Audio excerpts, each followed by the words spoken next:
नमस्कार दोस्तों। अंतरराष्ट्रीय राजनीति, भारत की विदेश नीति और राज्यों की राजनीतिक उठापटक, इन तीनों मोर्चों पर एक साथ बड़े घटनाक्रम सामने आए हैं। एक तरफ रूस और पश्चिमी देशों के बीच तनाव लगातार बढ़ता दिख रहा है।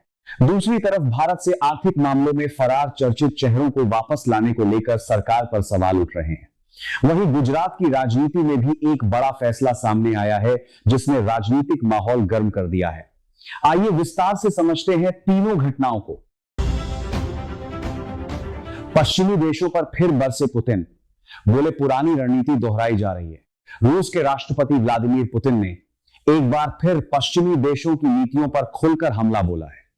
उनका कहना है कि यूरोप और नाटो से जुड़े देश रूस के खिलाफ सैन्य तैयारी कर रहे हैं, लेकिन सार्वजनिक रूप से यह दिखाने की कोशिश कर रहे हैं कि उन्हें रूस से खतरा है।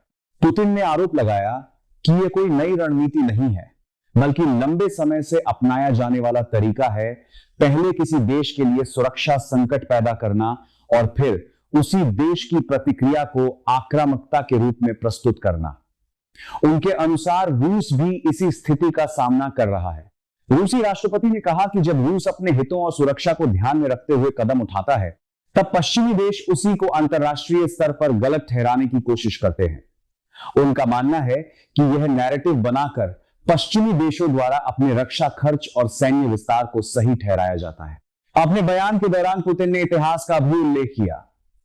उन्होंने द्वितीय विश्व युद्ध के दौरान 22 जून 1941 को हुए उस हमले का जिक्र किया, जब नाजी जर्मनी ने सोवियत संघ पर हमला किया था।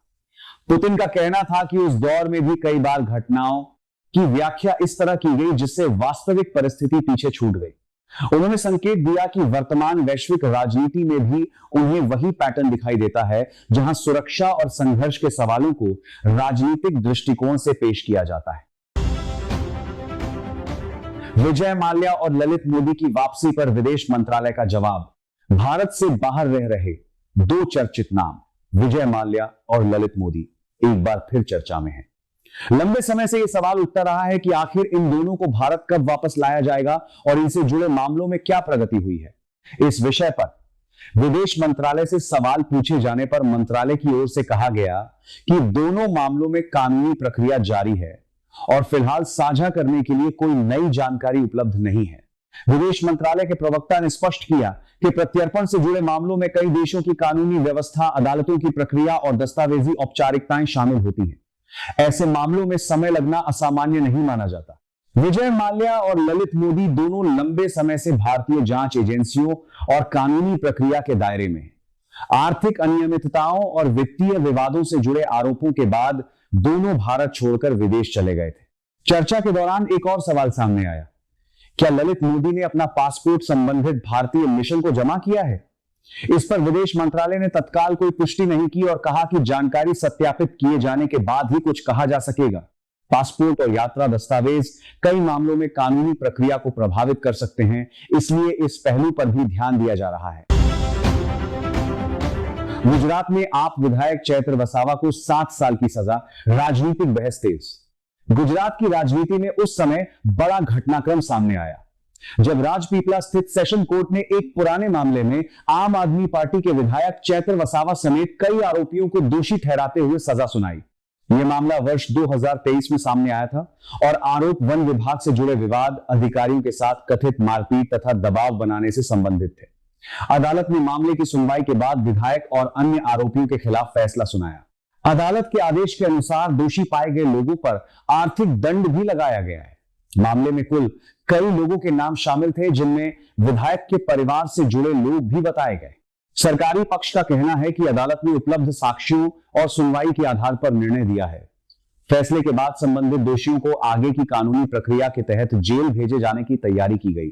दूसरी ओर चैत्र वसावा ने अदालत के निर्णय का सम्मान करते हुए कहा कि उन्हें न्यायपालिका पर भरोसा है और वे उच्च न्यायालय में इस फैसले को चुनौती देंगे। इस फैसले के बाद राजनीतिक प्रतिक्रियाएं भी सामने आई। आम आदमी पार्टी की ओर से इसे राजनीतिक रूप से प्रेरित कार्रवाई बताया गया, जबकि विरोधी पक्ष ने इसे कानून के अनुसार हुई प्रक्रिया कहा। दिल्ली के पूर्व मुख्यमंत्री अरविंद केजरीवाल ने भी इस फैसले पर प्रतिक्रिया देते हुए भाजपा सरकार पर आरोप लगाए और कहा कि इस पूरे मामले को लेकर राजनीतिक सवाल उठेंगे। वहीं दूसरी तरफ भाजपा समर्थक नेताओं का कहना है कि अदालत के फैसले को राजनीतिक चश्मे से नहीं देखा जाना चाहिए। इन तीनों घटनाओं में विषय अलग अलग हैं, लेकिन एक समानता साफ दिखाई देती है। राजनीति, कानून और शक्ति संतुलन आज हर स्तर पर चर्चा के केंद्र में है। रूस और पश्चिम के बीच बढ़ता तनाव वैश्विक राजनीति को प्रभावित कर रहा है। भारत अपने आर्थिक मामलों से जुड़े अंतर्राष्ट्रीय कानूनी संघर्षों का सामना कर रहा है और राज्यों की राजनीति में अदालतों के फैसले नए समीकरण बना रहे हैं। आने वाले दिनों में इन तीनों मामलों पर आगे क्या होता है, उस पर देश और दुनिया की नजर बनी रहेगी। धन्यवाद।